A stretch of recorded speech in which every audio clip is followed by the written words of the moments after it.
بسم اللہ الرحمن الرحیم۔ آپ اسماعیل علیہ السلام کی اولاد میں سے ہیں۔ اسماعیل علیہ السلام کی خاطر جب اللہ تعالیٰ نے زمزم کا کنواں جاری کیا تو قبائل جرہم اور ایاد کے خانہ بدوش عرب سیدہ ہاجرہ کی اجازت سے وہاں آ کر رہائش پذیر ہوئے۔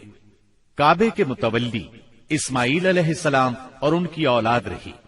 ایک عرصے کے بعد بنو جرہم اور سیدنا اسماعیل کی اولاد میں کعبے کی تولیت کے سلسلے میں جھگڑا ہوا تو کعبے کی خدمت اور تولیت اولاد اسماعیل اور بنو جرہم میں تقسیم ہو گئی، اور جب بنو خزاعہ نے لڑ کر مکے پر قبضہ کیا تو ایک مدت تک کعبے کی تولیت بھی ان کے پاس رہی، لیکن بنو اسماعیل بہرحال مکے ہی میں رہے۔ ان کے ایک فرد کلاب نے شمالی عرب میں قبیلہ قزاعہ میں شادی کی، اس سے قصی پیدا ہوئے۔ وہ جوان ہو کر اپنے قبیلے میں واپس آ گئے۔ خسر کی وفات کے بعد قصی نے اپنے ننہال کی مدد سے بنو خزاعہ کو مجبور کیا کہ وہ شہر چھوڑ کر مضافات میں جا بسا۔ بنو خزاعہ کے سردار نے کعبے کے قیمتی چڑھاووں کو زمزم کے کنویں میں ڈال کر اس کو پاٹ دیا اور کنواں غائب ہو گیا۔ پھر قصی کو بہت بڑا اقتدار حاصل ہوا، اس کی اولاد پھلی پھولی اور اسے قوم کا بہت بڑا سردار تسلیم کیا گیا۔ قصی نے مکے میں ایک شہری مملکت کا آغاز کیا، وہاں دارالندوہ یعنی پارلیمنٹ اور ٹیکس کے نئے محکمے قائم کیے، لیکن وفات کے وقت حکومت اپنے بچوں میں تقسیم کر دی۔ کسی کو کعبے کی رکھوالی سونپی، کسی کو چابی دی، کسی کو فوج کی قیادت تو کسی کو ٹیکس کا حساب کتاب سونپا۔ بعد کی نسلوں میں انتظامات کی مزید تقسیم در تقسیم ہوئی۔ آغاز اسلام کے وقت وہاں 10 سرداروں کی ایک مجلس کار فرما نظر آتی تھی۔ قصی کے 4 بیٹے تھے، ان میں عبد مناف بڑے نامور اور صاحب عزت ہوئے۔ عبد مناف کے بھی 4 بیٹے تھے، ان میں ہاشم شہرت میں سبقت لے گئے۔ ہاشم آپ کے پردادا تھے، بہت دولت مند ہونے کے ساتھ ساتھ سخاوت، مروت اور احسان میں بھی بے مثال تھے۔ ہاشم کہلانے کی وجہ یہ تھی کہ ان کے عہد میں ایک مرتبہ مکہ مکرمہ میں قحط پڑ گیا۔ یہ فلسطین گئے اور اونٹوں پر آٹے کی بہت سی بوریاں لاد لائے، بہت سے اونٹ ذبح کیے، ان کا شوربہ تیار کیا، روٹیاں پکوائیں۔ ان روٹیوں کو شوربے میں بھگو بھگو کر اہل شہر کو کھلاتے رہے۔ عرب اس کھانے کو حشیم اور سرید کہتے ہیں۔ یہ سلسلہ ایک مدت تک جاری رہا، اسی وجہ سے ان کا نام ہاشم پڑ گیا۔ وہ حاجیوں کی خدمت اور مہمان نوازی میں بھی بڑھ چڑھ کر حصہ لیتے تھے۔ اسی سخاوت اور فیاضی سے ہاشم کا نام پورے عرب میں مشہور ہو گیا۔ ذاتی اثر و رسوخ اور وجاہت کی وجہ سے ان کی دوسرے ممالک کے درباروں میں بھی رسائی تھی۔ انہوں نے ہی قریش میں سب سے پہلے یہ دستور جاری کیا کہ سال میں 2 مرتبہ تجارتی قافلے روانہ ہوا کریں، موسم گرما میں شام کی طرف اور موسم سرما میں یمن کی طرف۔ چنانچہ اسی دستور کے مطابق دونوں موسموں میں قافلے روانہ ہوتے تھے۔ سورۃ القریش میں اللہ تعالیٰ نے قریش کو یہی انعام یاد دلایا ہے، کیونکہ قریش اللہ کی رحمت سے موسم سرما و گرما کے عادی ہو گئے۔ ان کی سمجھ میں یہ بات آ گئی کہ اس نعمت کے شکریہ میں اللہ کی عبادت کرنا چاہیے جو اس گھر کا مالک ہے، اور اس نے انہیں بھوک میں کھانا دیا اور خوف سے امن بخشا۔ نجاشی شاہ حبش ہاشم کی بے حد خاطر مدارت کرتا اور تحفے تحائف بھی پیش کرتا۔ قیصر روم بھی ان سے بہت مہربانی سے پیش آتا تھا۔ ہاشم نے یمن اور روم کی حکومت سے قریش کے تجارتی قافلے کی حفاظت کا حکم حاصل کیا، اور یہ ان کے اعلیٰ تدبر کا نتیجہ تھا کہ تمام راستے قریش کے تجارتی قافلوں کے لیے محفوظ ہو گئے۔ اس طرح مکہ مکرمہ بین الاقوامی تجارت کا مرکز بن گیا۔ اس سے خانہ کعبہ کی زیارت اور فریضہ حج عام ہو گئے، اور مکی زبان بھی ملک کے چاروں طرف سمجھی جانے لگی۔ ان قریشی قافلوں اور سالانہ میلوں کی وجہ سے جزیرہ نماء عرب میں ایک معاشی مرکز پیدا ہو گیا۔ ان سالانہ میلوں میں قریش کو سرمایہ دارانہ تجارت اور قافلوں کی حفاظت کے سلسلے میں بہت اہمیت حاصل تھی۔ اس طرح مکہ مکرمہ تجارتی مرکز بنا۔ جس نے سیاسی مرکزیت کا راستہ کھولا جو اسلام کا کارنامہ بننے والا تھا۔ 197 عیسوی کے چند ماہ بعد ہاشم کی بیوی سلمہ بنت عمر کے ہاں مدینہ منورہ میں شیبہ یعنی عبد المطلب پیدا ہوئے۔ بچے کے سر میں کچھ بال سفید تھے، اس لیے ان کا نام شیبہ رکھا گیا۔ شیبہ کا مطلب ہے بوڑھا۔ ہاشم کی وفات کے بعد ذمہ داریاں ان کے بھائی مطلب نے سنبھال لی تھی۔ گویا مطلب شیبہ کا چچا تھا۔ اس کی وفات کے بعد شیبہ نے رفادہ اور سقایا کی ذمہ داریاں خوبی سے سنبھالی۔ انہوں نے یمن اور حبشہ کے درباروں میں اپنی قوم کی نمائندگی بھی کی۔ ان کی ملکیت میں ایک قدرتی چشمہ بھی تھا۔ ایک دن خواب میں انہیں اشارہ ملا کہ فلاں جگہ کھود کر غائب شدہ زمزم کا کنواں برآمد کریں۔ کھودتے وقت اس سے انہیں دفن شدہ خزانہ بھی ملا جو کعبے کے چڑھاووں پر مشتمل تھا۔ عبد المطلب کو زمزم کی ملکیت کے لیے بہت دشواریاں پیش آئیں، مگر اہل شہر امن پسند تھے۔ انہوں نے طے کیا کہ کسی غیر جانبدار حاکم سے اس کا فیصلہ کرا لیا جائے۔ عبد المطلب نے یہ بات مان لی، لیکن پریشان بھی تھے، اس لیے منت مانی کہ اگر اللہ نے مجھے 10 بیٹے دیے اور وہ بلوغت کو پہنچے تو میں ان میں سے ایک کو کعبے میں جا کر اللہ کے لیے قربان کر دوں گا۔ جب 10واں بیٹا بھی بلوغت کو پہنچ گیا تو عبد المطلب کو منت یاد آئی۔ انہوں نے بیٹوں کے درمیان قرعہ ڈالا تاکہ جس کا نام نکلے اسے قربان کر دیں۔ قرعہ نبی اکرم صلی اللہ علیہ وسلم کے والد عبداللہ کے نام نکلا۔ عبد المطلب کا ارادہ دیکھ کر رشتہ داروں اور دوستوں نے دخل اندازی کی اور انہیں مشورہ دیا کہ وہ کسی خاتون عرافہ کے پاس جا کر حل دریافت کریں۔ چنانچہ عبد المطلب ایک عرافہ کے پاس گئے۔ اس نے معاملہ سن کر مشورہ دیا کہ بیٹے اور 10 اونٹوں کے درمیان قرعہ ڈالو، اگر عبداللہ کے نام نکلے تو مزید 10 اونٹ بڑھا دو، اس طرح خون بہا کی مقدار میں اضافہ کرتے جاؤ یہاں تک کہ قرعہ خون بہا پر نکلے۔ انہوں نے قرعہ اندازی شروع کی۔ قرعہ ہر بار عبداللہ کے نام نکلتا رہا۔ یہ 10 اونٹ ہر بار بڑھاتے گئے۔ جب 100 اونٹ پورے ہو گئے تب قرعہ اونٹوں کے نام نکلا۔ عبد المطلب نے 3 بار ایسا کیا تاکہ اطمینان ہو جائے۔ ہر بار 100 اونٹوں ہی کا قرعہ نکلا۔ اب انہیں اطمینان ہو گیا کہ یہی اللہ کو منظور ہے۔ زمزم کے کنویں کی ملکیت حاصل کرنے کے علاوہ عبد المطلب کی زندگی کا دوسرا اہم واقعہ ابرہہ کا بیت اللہ پر حملہ ہے۔ تاریخ میں اس کو واقعہ فیل کے نام سے یاد کیا جاتا ہے۔ ابرہہ ایک عیسائی سردار تھا۔ شاہ حبشہ نجاشی کی طرف سے یمن کا حاکم تھا۔ اس نے دیکھا کہ اہل عرب حج کے لیے مکہ مکرمہ جاتے ہیں اور خانہ کعبہ کا طواف کرتے ہیں، تو اس نے عیسائی مذہب کے نام پر یمن کے شہر صنعاء میں ایک عالیشان گرجا بنوایا۔ عرب میں اس گرجا کی خبر مشہور ہو گئی۔ قبیلہ کنانہ کا ایک آدمی وہاں گیا اور گرجا میں گندگی پھیلا کر بھاگ آیا۔ ابرہہ نے غصے میں آ کر قسم کھائی کہ کعبے کو ڈھا کر دم لے گا۔ چنانچہ وہ ایک لشکر جرار لے کر مکہ مکرمہ کی طرف روانہ ہوا۔ راستے میں عرب کے جس قبیلے نے بھی مزاحمت کی ابرہہ نے اسے تہہ تیغ کر ڈالا، یہاں تک کہ وہ مکہ معظمہ کے قریب پہنچ گیا۔ وہاں کے لوگوں کو اپنے ارادے سے خبردار کرنے کے لیے اس نے اہل مکہ کے جانور پکڑ لیے۔ ان جانوروں میں عبد المطلب کے 200 اونٹ بھی تھے۔ عبد المطلب کو ابرہہ کی چڑھائی کی خبر ملی تو وہ خانہ کعبہ کی دیواروں سے لپٹ گئے اور رو پڑے۔ اللہ سے اپنے گھر کی حفاظت کی دعا کی۔ قریش کے چند سرداروں کو لے کر ابرہہ سے ملنے کے لیے گئے اور اس سے اپنے اونٹوں کی واپسی کا مطالبہ کیا۔ ابرہہ ان کی بات سن کر حیران ہوا اور بولا، تم نے اپنے اونٹوں کی واپسی کی تو بات کی، کعبے کے متعلق ایک لفظ بھی نہیں کہا۔ میں تو یہاں کعبے کو ڈھانے کے لیے آیا ہوں۔ عبد المطلب نے جواب دیا، اونٹ میری ملکیت ہیں، اس لیے ان کی رہائی کے لیے چلا آیا۔ کعبے کا مالک اللہ ہے جو اپنے گھر کو بچانے کی پوری طاقت رکھتا ہے۔ ابرہہ نے ان اونٹوں کی واپسی کا حکم دے دیا۔ یہ اپنے اونٹ لے کر مکہ معظمہ واپس آ گئے۔ 60-70 ہزار کا لشکر تھا اور اس میں 9 یا 13 ہاتھی تھے۔ اس لشکر نے آخر مکے پر چڑھائی کی۔ لشکر مکے کے نزدیک پہنچا تو محمود نامی ہاتھی نے مکے میں داخل ہونے سے انکار کر دیا اور وہیں بیٹھ گیا۔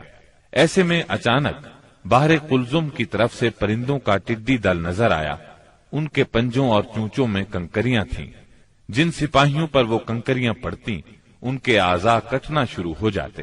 ان کنکریوں کے گرنے سے ابرہہ کی فوج اور ہاتھیوں کا جو حشر ہوا وہ بلا شبہ تاریخ عالم کا ایک نہایت حیرت ناک باب ہے. خود ابرہہ مشکل سے گرتا پڑتا صنعاء تک پہنچا اور نہایت دردناک عذاب میں گرفتار ہو کر یمن میں مرا. عربوں کے ہاں اس سال کو عام الفیل کہتے ہیں. ایک مدت تک یہی تقویمی سال شمار ہوتا رہا. قرآن کریم میں یہ واقعہ سورہ فیل میں بیان ہوا. کیا تم نے نہیں دیکھا تمہارے پروردگار نے ہاتھی والوں کے ساتھ کیا سلوک کیا؟ کیا اس نے ان کی تدبیر کو اکارت نہیں کر دیا اور ان پر پرندوں کے جھنڈ بھیج دیے جو ان پر پکی ہوئی مٹی کے پتھر پھینک رہے تھے. پھر ان کا یہ حال کر دیا جیسے جانوروں کا کھایا ہوا بھوسا. واقعہ فیل کے 50-55 دن بعد عبد المطلب کعبے کا طواف کر رہے تھے کہ انہیں پوتے کی ولادت کی خوشخبری ملی. 75 سالہ دادا بہت خوش ہوئے.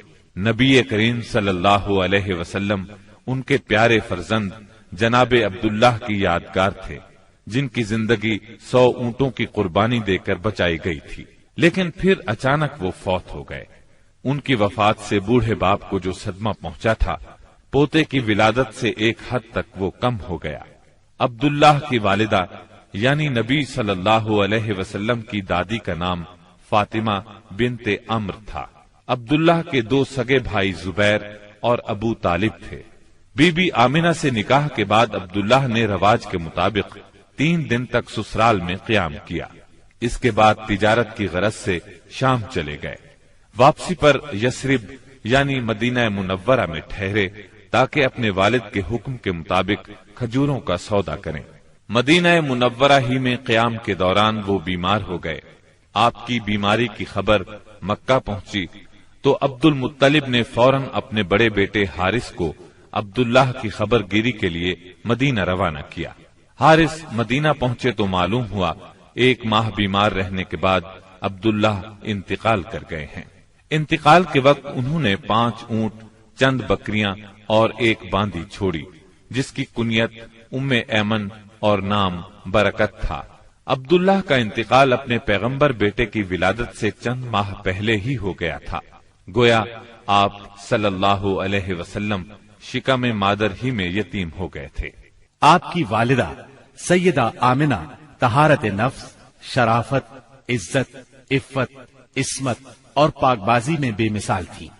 اپنی قوم میں سیدۃ النساء کے لقب سے مشہور تھی. ددھیال اور ننہیال دونوں کے اعتبار سے آپ عرب کے بہترین قبیلے اور بہترین قوم میں سے تھیں. ولادت باسعادت کے بعد 3-4 دن تک آپ کی والدہ نے آپ کو دودھ پلایا. پھر آپ کے چچا ابو لہب کی آزاد کردہ کنیز سویبہ نے اور پھر حلیمہ سعدیہ نے دودھ پلایا. اکثر سیرت نگاروں نے کنیز کا نام سوبیہ ہی لکھا ہے لیکن دراصل اس کا نام سویبہ تھا. جس طرح صحیح بخاری اور سیرت نگاری کے عالمی مقابلے میں اول آنے والی سیرت نبوی پر مستند کتاب الرحیق المختوم میں مذکور ہے. دودھ پلانے کی ذمہ داری ماہ ربیع الاول 52 قبل ہجری یعنی اپریل 571 عیسوی میں سونپی گئی. اس زمانے میں عرب میں یہ دستور تھا جو آج کے دور میں بھی باقی ہے کہ نوزائیدہ بچوں کو دودھ پلانے کے لیے شرفاء ابتدا ہی سے دیہات میں بھیج دیا کرتے تھے تاکہ دیہات کی صاف ستھری اور کھلی آب و ہوا میں ان کی پرورش ہو سکے. زبان اہل عرب جیسی فصیح ہو جائے اور اہل عرب کی دیگر خصوصیات اوائل عمر ہی سے بچوں میں راسخ ہو جائیں. اس دستور کے مطابق سال میں 2 مرتبہ بنی سعد کی عورتیں شیرخوار بچوں کی تلاش میں آیا کرتی تھیں. چنانچہ آپ کی پیدائش کے 8 دن بعد انہی عورتوں کے ساتھ حلیمہ سعدیہ بھی تشریف لائیں. دوسری عورتوں کو تو مکہ مکرمہ کے کھاتے پیتے گھرانوں کے بچے دودھ پلانے کے لیے مل گئے لیکن حلیمہ سعدیہ خالی ہاتھ رہ گئیں. نبی کریم صلی اللہ علیہ وسلم چونکہ یتیم تھے اس لیے انعام و اکرام کی امید کم تھی. اس لیے کسی عورت نے ان کے گھر کی طرف توجہ نہ کی. آخر جب روانگی کا وقت آیا تو حلیمہ کو خالی ہاتھ جانا بہت ناگوار گزرا اور اللہ تعالی کی طرف سے ان کا دل اس یتیم بچے کی طرف کھنچنے لگا۔ چنانچہ انہوں نے اپنے شوہر حارث سے جا کر کہا، اللہ کی قسم مجھے یہ اچھا نہیں لگتا کہ میری ساری سہیلیاں تو بچے لے کر جائیں اور میں اکیلی کوئی بچہ لیے بغیر جاؤں، میں جا کر اس یتیم بچے ہی کو لے لیتی ہوں۔ شوہر نے یہ سن کر کہا، کوئی حرج نہیں، ممکن ہے اللہ ہمارے لیے اسی میں برکت عطا کر دے۔ اس کے بعد انہوں نے جا کر بچے کو لے لیا۔ قافلہ روانہ ہوا، سب سوار ہو کر چل پڑے۔ حلیمہ سعدیہ بھی آپ کو لے کر چلی۔ حلیمہ کی اونٹنی دبلی پتلی، دیکھنے میں مریل اور چلنے میں سب سے سست رفتار تھی، لیکن جو ہی حلیمہ سعدیہ آپ کو لے کر اس پر سوار ہوئیں، یکا یک وہ برق رفتار ہو گئی۔ باقی عورتوں نے اس منظر کو حیرت سے دیکھا کہ حلیمہ سعدیہ کی مریل اونٹنی ان کی طاقتور اور تیز رفتار اونٹنیوں سے آگے نکلی جا رہی تھی، اور پھر وہ ان سب کو پیچھے چھوڑ گئی۔ یہ تبدیلی دوسری عورتوں کے لیے کسی معجزے سے کم نہیں تھی۔ حلیمہ کے والد ابو زویب کا نام عبداللہ بن حارث تھا، وہ نبی صلی اللہ علیہ وسلم کے رضائی نانا ہوئے۔ حلیمہ کے شوہر کا نام حارث بن عبد العزا تھا، یہ دونوں ہی قبیلہ سعد بنی بکر بن حوازن سے تعلق رکھتے تھے۔ اسی طرح حارث کے بچے آپ کے رضائی بھائی بہن ہوئے۔ جب تک آپ صلی اللہ علیہ وسلم حلیمہ سعدیہ کے گھر رہے، ان کا گھر برکتوں سے مالا مال رہا۔ حلیمہ بیان کرتی ہیں کہ وہ جب آئی تھیں تو قحط سالی کا دور تھا۔ ان کے پاس ایک گدھی تھی جو اس قدر دبلی پتلی اور مریل تھی کہ پورے قافلے میں سب سے سست اور مریل چال چلتی تھی۔ ایک اونٹنی بھی تھی مگر وہ قطرہ دودھ کا نہیں دیتی تھی۔ حلیمہ کا اپنا بچہ بھوک سے بے قرار ہو کر بلکتا رہتا تھا، خود سوتا نہ ماں باپ کو سونے دیتا، مگر جب وہ آپ کو لے کر اپنے گھر آئیں اور آپ کو گود میں لیا تو سینہ دودھ سے بھر گیا، یہاں تک کہ آپ نے پیٹ بھر کر دودھ پیا، اور آپ صلی اللہ علیہ وسلم کے ساتھ حلیمہ کے بیٹے نے بھی خوب دودھ پیا۔ پھر دونوں آرام کی نیند سو گئے۔ اس رات حلیمہ کا بچہ بالکل نہ رویا۔ ادھر شوہر اونٹنی کے پاس گیا تو کیا دیکھتا ہے، تھن سے دودھ ابلا چاہتا ہے، چنانچہ وہ دودھ دوہنے لگا۔ اس نے اس قدر دودھ دوہا کہ گھر کے سب برتن بھر گئے۔ دونوں نے خوب دودھ پیا اور آرام کی نیند سو گئے۔ حلیمہ سعدیہ کا گھرانہ سب سے زیادہ قحط زدہ تھا، لیکن مکے سے واپسی کے بعد ان کی یہ حالت ہوئی کہ جب بکریاں چر کر گھر واپس آئیں تو ان کی کوکھیں نکلی ہوئی تھیں اور تھن دودھ سے لبریز تھے۔ اب گھر والے خوب دودھ پینے لگے، جبکہ قحط کی وجہ سے دوسرے گھرانوں کو دودھ بالکل نہیں ملتا تھا۔ یوں اس گھرانے کو مسلسل خیر و برکت نصیب ہوئی۔ حلیمہ کا دستور تھا کہ وہ ہر 6 ماہ بعد آپ کو مکے لاتی، والدہ اور خاندان کے لوگوں سے ملاتی اور پھر اپنے دیار بنی سعد واپس لے جاتی۔ جب مدت رضاعت پوری ہو گئی تو دودھ چھڑا کر آپ کی والدہ کے پاس لائی۔ اب تک وہ آپ کی وجہ سے خیر و برکت دیکھ چکی تھی، اس وجہ سے چاہتی تھی کہ آپ کو ابھی ان کے پاس ہی رہنے دیا جائے۔ چنانچہ انہوں نے آپ کی والدہ سے کہا، کیوں نہ آپ بچے کو ابھی میرے پاس ہی رہنے دیں تاکہ یہ اور مضبوط ہو جائے، مجھے مکے کی وبا سے ڈر لگتا ہے۔ والدہ اس پر راضی ہو گئیں اور حلیمہ آپ کو لے کر خوش خوش اپنے گھر آ گئیں۔ اس طرح آپ قریباً 2 برس تک وہیں رہے۔ پھر آپ کے سینہ مبارک کو چاک کرنے کا واقعہ پیش آیا۔ اس واقعے سے خوفزدہ ہو کر حلیمہ اور ان کے شوہر نے آپ کو آپ کی والدہ آمنہ کے حوالے کر دیا۔ انس بن مالک رضی اللہ عنہ بیان کرتے ہیں، آپ بچوں کے ساتھ کھیل رہے تھے کہ جبریل علیہ السلام تشریف لائے، آپ کو لٹا کر سینہ چاک کر دیا، پھر آپ کا دل نکالا اور اس میں سے ایک لوتھڑا نکال کر فرمایا، یہ تم سے شیطان کا حصہ ہے۔ پھر دل کو سونے کے تشت میں زمزم کے پانی سے دھویا اور واپس سینہ مبارک میں رکھ دیا۔ ادھر بچے دوڑ کر حلیمہ سعدیہ کے پاس آئے اور کہنے لگے، محمد کو قتل کر دیا گیا۔ وہ لوگ فوراً آپ کے پاس پہنچے، دیکھا کہ رنگ اترا ہوا ہے۔ سیدنا انس کا بیان ہے کہ میں نبی اکرم صلی اللہ علیہ وسلم کے سینے پر سلائی کا نشان دیکھا کرتا تھا۔ اس واقعے کے بعد آپ کو مکے پہنچا دیا گیا اور آپ نے اپنی ماں کے سایہ محبت میں اپنے خاندان کے اندر کوئی 2 برس گزارے، پھر والدہ، دادا اور ام ایمن کے ساتھ مدینہ منورہ کا سفر کیا، جہاں آپ کے والد کی قبر بھی تھی اور دادا کا ننھیال بھی تھا۔ آپ مدینے میں 1 ماہ رہ کر واپس ہوئے تو راستے میں آپ کی والدہ بیمار ہو گئیں اور مقام ابوا پہنچ کر انتقال کر گئیں۔ انا للہ و انا الیہ راجعون، انہیں وہیں دفن کیا گیا۔ اب بوڑھے عبد المطلب آپ کو لیے مکے پہنچے۔ ان کے دل پر آپ کی والدہ کی وفات کی وجہ سے گہرا اثر تھا۔ آپ کے لیے ان کے دل میں ایسی محبت پیدا ہوئی کہ خود ان کے اپنے بیٹوں کے لیے ویسی محبت نہ تھی۔ وہ آپ کی بہت قدر کرتے، اپنی اولاد سے بڑھ کر چاہتے، خوب اکرام کرتے، اپنے لیے تیار کرائے گئے خاص فرش پر انہیں بٹھاتے، اس فرش پر کسی اور کو نہ بیٹھنے دیتے، پیٹھ پر ہاتھ پھیرتے، آپ کی نقل و حرکت دیکھ کر خوش ہوتے۔ انہیں یقین تھا کہ مستقبل میں آپ کی نرالی شان ہونے والی ہے، لیکن ابھی آپ کی عمر 8 برس 2 مہینے کی ہوئی تھی کہ عبد المطلب بھی انتقال کر گئے۔ اب آپ کے چچا ابو طالب نے آپ کی کفالت کا بیڑا اٹھایا۔ یہ آپ کے والد کے سگے بھائی تھے، انہوں نے بھی آپ سے خاص رحمت اور شفقت برتی۔ وہ مالدار تو نہ تھے، لیکن آپ کی کفالت کے بعد اللہ تعالیٰ نے ان کے تھوڑے سے مال میں اس قدر برکت دی کہ ایک آدمی کا کھانا پورے کنبے کے لیے کافی ہو جاتا تھا۔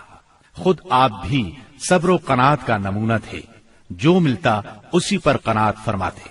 جب آپ کی عمر 12 برس اور کہا جاتا ہے کہ مزید 2 ماہ اور 10 دن ہوئی تو آپ کے چچا ابو طالب نے تجارت کے لیے ملک شام جانے کا ارادہ کیا۔ آپ کو ان کی جدائی بہت گراں گزری۔ ابو طالب خود بھی متاثر ہوئے، لہذا آپ کو اپنے ساتھ لے لیا۔ قافلہ ملک شام کی حدود میں پہنچا تو شہر بصرہ کے قریب پڑاؤ کیا۔ بحیرہ نامی عیسائیوں کا ایک راہب اپنے گرجے سے نکل کر ان کے پاس آیا اور قافلے کے درمیان سے گزر کر نبی صلی اللہ علیہ وسلم کے پاس پہنچا۔ پھر آپ کا ہاتھ پکڑ کر بولا، یہ دنیا کے سردار ہیں، پروردگار عالم کے رسول ہیں، اللہ انہیں رحمت عالم بنا کر بھیجے گا۔ میں انہیں مہر نبوت سے بھی پہچانتا ہوں۔ یہ کندھے کے نیچے نرم ہڈی کے پاس سیب کی طرح ہے، اور ہم اس کا ذکر اپنی کتابوں میں بھی پاتے ہیں۔ پھر اس نے قافلے کی دعوت کی اور ابو طالب سے کہا، انہیں یہاں سے واپس بھیج دیں، ملک شام نہ لے جائیں، کیونکہ انہیں یہودیوں سے خطرہ ہے۔ اس پر ابو طالب نے غلاموں کے ہمراہ آپ کو مکے بھیج دیا۔ جب آپ کی عمر 15 برس ہوئی تو ذیقات کے مہینے میں اکاس کے بازار میں ایک لڑائی ہوئی۔ اس لڑائی میں ایک طرف قریش کے قبائل تھے اور دوسری طرف قیس اور اعلان کے قبائل تھے۔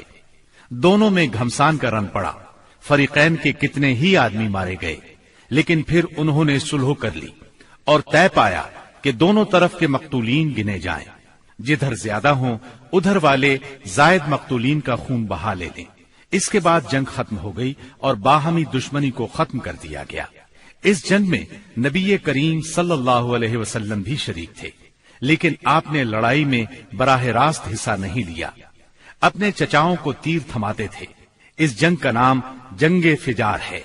یہ نام اس لیے مشہور ہوا کہ اس میں حرام مہینے کی حرمت پامال کی گئی۔ فجار نام کے واقعات 4 بار پیش آئے، ہر سال ایک واقعہ پیش آتا رہا۔ جنگ فجار والا واقعہ آخری تھا۔ اس سے پہلے کے 3 واقعات میں ہلکے پھلکے جھگڑے ہوئے، شدید لڑائی صرف اسی چوتھے واقعے میں ہوئی۔ اس جنگ کے بعد ذیقعد ہی کے مہینے میں 5 قبائل کے درمیان ایک عہد نامہ طے پایا۔ اس عہد نامے کو حلف الفضول کہا جاتا ہے۔ ان قبائل کے نام یہ ہیں: بنو ہاشم، بنو مطلب، بنو اسد، بنی عبد العزا، بنو زہرہ اور بنو تیم۔ اس کی وجہ یہ ہوئی کہ یمن کا ایک آدمی اپنا سامان تجارت لے کر مکے آیا۔ آس بن وائل نے اس سے وہ مال خرید لیا، لیکن قیمت ادا نہ کی۔ اس نے بنو عبد الدار، بنو مخزوم، بنو سہم اور بنو عدی سے فریاد کی، لیکن انہوں نے کوئی توجہ نہ دی۔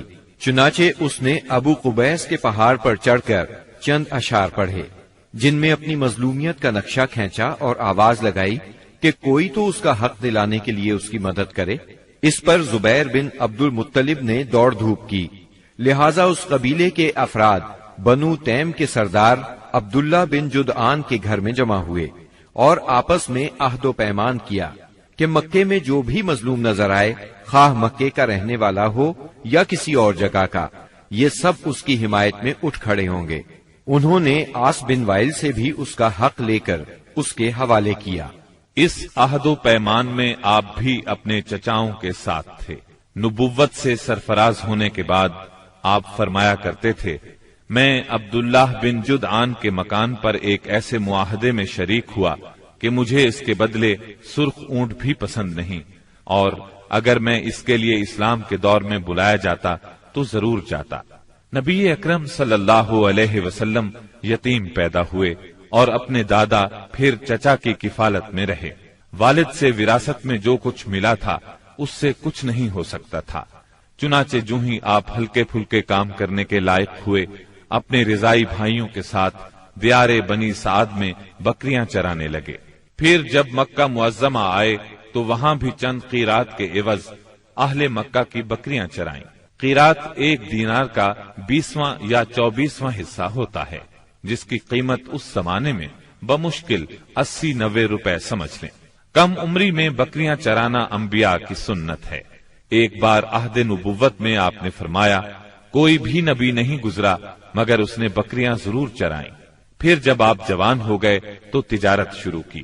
بعض روایات کی روح سے آپ صائب بن ابی صائب کے ساتھ مل کر تجارت کرتے تھے۔ آپ تجارت میں بہترین ساتھی تھے، لین دین کے معاملے میں لڑتے جھگڑتے تھے، نہ بحث کرتے تھے۔ تمام معاملات میں آپ حد درجے امانت دار، سچے اور پرہیزگار مشہور تھے۔ زندگی کے سبھی میدانوں میں آپ کا یہی طریقہ تھا، اسی بنا پر آپ کا لقب ہی امین مشہور ہو گیا تھا۔ ان تمام وجوہات کی بنا پر آپ کی شہرت سن کر سیدہ خدیجہ نے آپ کو تجارت کے لیے اپنے مال کی پیشکش کی۔ وہ عزت اور مال دونوں لحاظ سے قریش کی ایک معزز خاتون تھی، لوگوں کو اجرت دے کر اپنا مال تجارت کے لیے بھیجا کرتی تھی۔ اس پیشکش کے ساتھ انہوں نے یہ بھی کہا کہ وہ آپ کو سب سے اچھی اجرت دیں گی۔ چنانچہ آپ نے ان کے غلام میسرہ کے ساتھ شام کا سفر کیا، وہاں خرید و فروخت کی۔ اس خرید و فروخت میں بہت زیادہ نفع ہوا، اس قدر برکت ہوئی کہ پہلے کبھی اتنا منافع نہیں ہوا تھا۔ شام سے آپ مکہ واپس آئے اور سیدہ کی امانت انہیں سونپی۔ سیدہ خدیجہ نے امانت اور برکت کا یہ حال دیکھا تو حیرت زدہ رہ گئیں۔ ادھر میسرہ نے بھی آپ کی باتیں انہیں بتائیں۔ تب سیدہ نے محسوس کر لیا کہ انہیں ان کی مراد مل گئی ہے، چنانچہ انہوں نے آپ سے اپنی سہیلی کے ذریعے سے شادی کی خواہش ظاہر کی۔ انہوں نے سیدہ خدیجہ کے چچا عمرو بن اسد کو پیغام بھیجا۔ اس طرح بات طے ہوئی۔ نکاح کا خطبہ ابو طالب نے پڑھا، اس میں اللہ کی حمد و ثنا کی، پھر آپ کے فضل و شرف کا ذکر کیا۔ اس کے بعد ایجاب و قبول کے الفاظ کہے اور مہر بیان کیا۔ یہ ملک شام کے سفر سے واپسی کے 2 مہینے اور چند دن بعد کی بات ہے۔ اس وقت آپ کی عمر 25 سال تھی اور سیدہ خدیجہ کی عمر 40 سال تھی۔ سیدہ خدیجہ کی شادی پہلے عتیق بن عائز مخزومی سے ہوئی تھی، وہ انتقال کر گیا تو ابو حالہ تیمی سے ہوئی، اس سے ایک بچہ بھی ہوا، مگر پھر ابو حالہ بھی فوت ہو گیا۔ اس کے بعد بڑے بڑے سرداران قریش نے شادی کا پیغام دیا، مگر سیدہ خدیجہ راضی نہ ہوئی، یہاں تک کہ اللہ تعالی نے انہیں آپ کی طرف مائل کر دیا، اور اس طرح سیدہ کو آپ صلی اللہ علیہ وسلم کی زوجیت کا شرف حاصل ہوا۔ سیدہ خدیجہ نبی صلی اللہ علیہ وسلم کی پہلی بیوی تھی۔ ان کے جیتے جی آپ نے کسی اور سے شادی نہ کی۔ آپ کی تمام اولاد بھی انہی سے ہوئی، صرف ابراہیم ماریہ قبطیہ سے ہوئے۔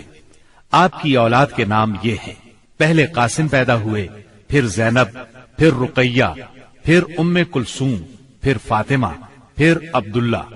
بعض مورخوں نے تعداد اولاد اور اولاد کی ترتیب اس سے مختلف بھی لکھی ہے۔